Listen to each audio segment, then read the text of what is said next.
and gotten so worse over the past couple of months. Well, thanks so much for joining us on America's Morning Headquarters. We're here to get you ready for what's ahead in your day. I'm Alex Wallace. And I'm Jen Carfagno along with Kelly Cass. And from coast to coast, the Weather Channel has you covered. And of course, both coasts, all coasts actually, Florida have some rain chances. We'll talk through because it's not a complete washout. Right. But and it was perfect timing for you, Jen, for the Artemis launch last Wednesday. if we Back, by the way. Thank you. This weather pattern this week, it would be tough. Happen. Right. It'd be really tough to get in. You could fit it in, but Oh, those windows are so small. I know. We'll talk more about that. Let's take a live look out there right now into Florida. And I guess you could look at it two ways. It could be very frustrating because the weather changes so much, or think of it as something for everyone. If you like it cold, you'll probably get some of that. If you like it warm, you'll get some of that. And that's what we see in the forecast this week. When you look at Detroit, temperatures are going to be a little on the cooler side, at least compared to average for the next couple of days. But then we warm up quite significantly. By Thursday, we're in the 70s, and then we stay above average all the way into the weekend with this change in pattern that we're going to see. So we get through a few more days with this trough and the cooler times, and then we'll see things change. Let's talk temperatures, and we'll look at the details for you here across the country with temperatures running below average in the east. Alex showed you that. Today's forecast is below average for 70 million, especially up to the northern plains, and in the east, it's at least a smidge below average. And the west, 70 million that are above. So it's kind of even right here at the seesaw. When you look at temperatures, it's fairly even with what we're dealing with. Now, we're going to see some changes, though, over the next few days.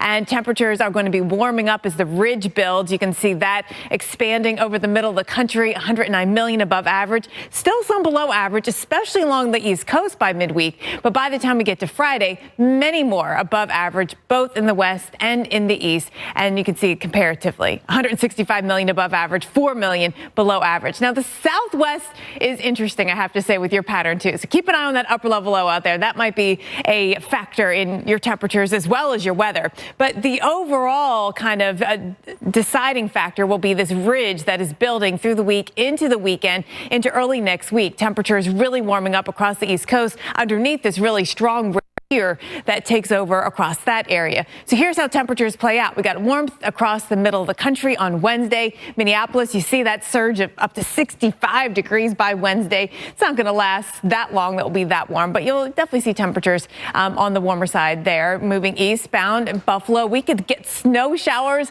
with that system tomorrow, but then we are nearly 70 Thursday as we see that big ridge building there over the eastern half of the country. So Friday's numbers, you can see warm across a lot of the east, the Ohio Valley, Cincinnati, and down to Nashville and Tennessee Valley. We've got a lot of 80s out there. Raleigh, North Carolina, you'll see your climb by the weekend. That's really when it gets warm for you. Temperatures in the mid-70s with bright sunshine by Friday. Kelly. All right, the Artemis astronauts are super excited. Of course, the launch was beyond excitement. Now we've been dealing with the floating through space here. I mean, it's really been amazing watching this thing. I didn't think I would be so into it, but I'm not gonna lie. I'll be sitting at home in hours. I'll just have it on YouTube and just watching, just that. You can't look away. Yeah. Because these are live pictures, too. Yes. Yeah, just incredible. So I know you've seen it. Have you seen it? Every once in a while, you see like a little, it looks like maybe dust or something floating. One of our producers, Sarah, and I were talking about this in the newsroom. They have to get rid of the waste somehow. Do you think that's what that is? That's what Sarah I looked up, yeah. Oh, it is that. Okay. Oh, okay. We thought little things that are being expelled from Orion, little things that happen to go by the wayside, if you will. Well, we have our answer. They're not aliens. We know that. All right, so let's look at the moon. I mean, you can see how it's not, the edges are not smooth, right? I mean, the moon has some texture to it, and we can see that from this perspective. And I love that we're going to see the dark side of the moon better and more clear than ever before. Pictures way back from Apollo 13. Obviously not as good as the equipment we have today. Oh, right. So also the lighting and everything that we have available. I saw in an interview with the astronauts that they're really looking forward to seeing things that human eyes have never seen because they couldn't before. So now they'll have, I mean, I guess they could see everything. Man, and the pictures they've been sending us. So good. Amazing. Man. The quality of the phone calls, the moon calls. The interviews they're having from We can't have phone calls between us. Not even possible. Just incredible. And by the way, their splashdown's supposed to be happening later this week on Friday. The weather might be a little iffy for that. We do have some showers around by the end of the week. This is something else I can't get enough of, rewatching the launch. I could watch that on a loop 24/7. Jen, I heard a few tears may have been shed. Oh, gosh. I never really know how I'm going to respond to things like this, but it was more just like so proud for everyone involved. When you talk to people that were involved in this project, and there's so many, they feel that pride, like, oh my gosh, we did it. More tears with this or the eclipse? Ooh. This. Oh, interesting. Okay. Yeah. All right. Yeah. Well, anyway. No tears. We're just going to be happy and be proud and watch them fly by the moon here later this afternoon. We can get. Well, thanks for joining us here on America's Morning Headquarters. We're here to get you ready for what's ahead in your day. I'm Alex Wallace. And I'm Jen Carfagno, along with Kelly Cass. And from coast to coast, the Weather Channel has you covered. And we're looking at some scenes behind us of the new stadium finally in Tampa. Speaking of having you covered, it's a covered stadium. Yes. The new Ray Stadium, right? They had to rebuild it, of course, after Helene. Last year, they used George Steinbrenner Field. But yeah, it's good to see that this is open and operation. No matter what the weather, they can have a game. Yeah, and so today's home opener will be played in this newly created stadium. It's awesome. I imagine they've fortified it a bit more for future storms. I would think my so. assumption. Yeah. And it is nice that they don't have to worry about the elements out there because, of course, last year they had to adjust some of the games because of the heat, the humidity. George Steinbrenner Field, obviously out in the open, so that did affect their schedule last year. So, okay.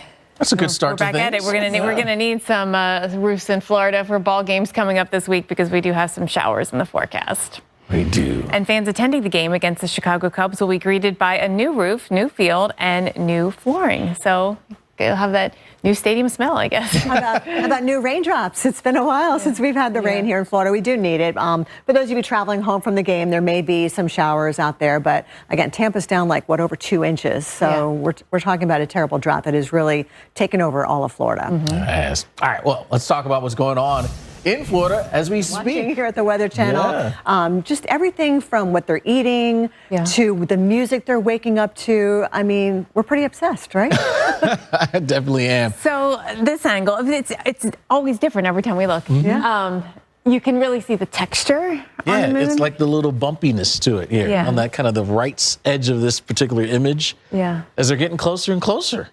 So you saw the basketball thing. You might have seen this online, and I did it on Thursday morning on some of my live reports where it showed like if your arm is outstretched and put a basketball on it, that's how close they will end up being. That's like I mean, that's really big. We need to do that at home. You can think about it. Yeah. I did it with the kids over the weekend, and they were like, the moon's going to be right there? Perspective is everything. Yeah. I mean, you see the pictures, you see the images, the video that we're getting. By the way, so much better than we did back when the Apollo program was obviously going on. But yeah, just to really actually know what they're going to be looking at, because this is an historic mission, guys. We've never been this far, being able to see the far side of the moon so clearly. They're so far away. They are far. When when that image of them looking back at Earth, I mean, it's just like the tiniest looking thing, but it just puts it in perspective how we're all on this one ball. I know. And they got to see the northern lights, and they'll get to see a solar eclipse. I know. What? Literally everything. Check. And just going back to like the Apollo mission, I mean, they've had this experience before, but this is in our generation, the first time we're really getting to experience this firsthand. I think it's really what brings so much excitement. Yeah, I guess I said I cannot get enough of this. I've got the feed on a 24/7 essentially at home just watching this thing. And Jen, you were there for the launch. There it is right there behind us when it took place on Wednesday. Something else I can't stop watching on replay. Pretty fun stuff. Incredibly exciting. Yeah. All right, we'll bring you more a little bit later in the show. I was watching something about a better person to get the inside scoop from on this historic moment than the head of the Artemis program, Dr. Lori Glaze. Dr. Glaze, thank you so much. What they saw when they come back. We cannot wait. Thank you so much. That's head of NASA's Artemis program, Dr. Lori Glaze. Thank you so much for joining us. Governed by physics. Yay, go for physics. Go science, right? Yeah, go science. We can get.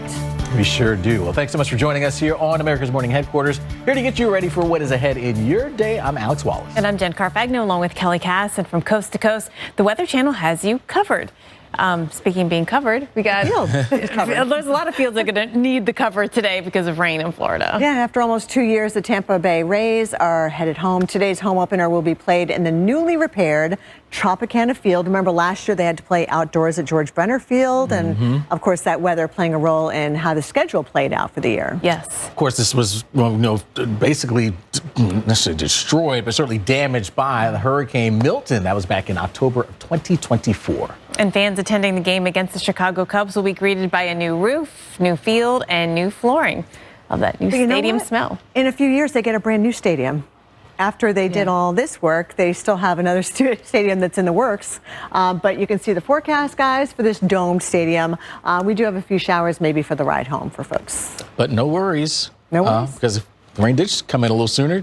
And we need the rain. I mean, we're down, more than 2 inches in Tampa. Yeah. So a lot of residents have been like, please, let it rain. Bring it on, bring it on. All right, so let's talk about what's going on right now as we work our way into Santa Rosa Beach. We've been watching this live stream from NASA, and it's not just fun, it's cool, it's extraordinary, it's just amazing. So, well, I told you how fast it was moving. Now I forget. It was over 1,000. It was over 1,000. I forget specifically what it was. Last I checked, it was like 1,060 miles per hour, something like that. 1,000 miles per hour it's moving. I mean, you it's can't weird really when you tell look at it, you're like, it's not moving at all, but no. It's flying out there. I mean, it's just such a big space out there in outer space. I still cannot wrap my brain around how big space is. I know. And Jen, you were there for the launch back on Wednesday. So just to kind of debrief you a little bit. Oh gosh, it was so incredible. I mean, just so much anticipation leading up to it. There it is right there. Because you asked the question earlier, like, well, was I ever concerned that it wouldn't go? Yeah. I mean, and not concerned is not the right word, but just like reality. Right. Like there were a couple of clouds and showers that moved in, east wind, right? Yeah, we had some of that to look at. Stephanie got poured on at Cocoa Beach. We did not get as much rain here. Okay. But yeah, we were worried that the cumulus clouds might build up too high, the winds might be too strong. Yeah. There's so many different things they have to check off that list before takeoff. But look at the sky. I mean, everything cleared just in time. It was so perfect. And you felt it, right? Yeah. Oh, our producer asked if I got any rocket rain. I did not. But yes, the rocket itself is creating rain because of basically the flame trench filled with water there to help with the sound suppression. And so what you see, what looks like a lot of smoke, it's actually steam. Steam, yeah. Rocket rain. Man, it's That's just, amazing. I can't stop. I know. I've kind of gotten bit. You know, I was kind of like, oh, okay, this is cool. But now I'm like, I'm in it. You got the bug? I'm in it, mean, yes. The morning of the launch, I looked up at the moon and I was like, we're going there? I know. You know, and imagine what the astronauts are feeling. And, you know, waking up every morning, I'm not sure how much sleep they're getting out there. I wouldn't be able to sleep. But, you know, they're like, oh, today's the day. We're going to make history. We're going to go, you know, do that slingshot around the far side of the moon. And every piece of it, though, I mean, sort of has its perils, right? Like you watch them on top of this rocket, you're like, wow, and now they're so far away from home. You're like, wow. And we still have to come back in and do the re-entry and the splashdown. Splashdown occurring Friday evening off the coast of Southern California, weather permitting.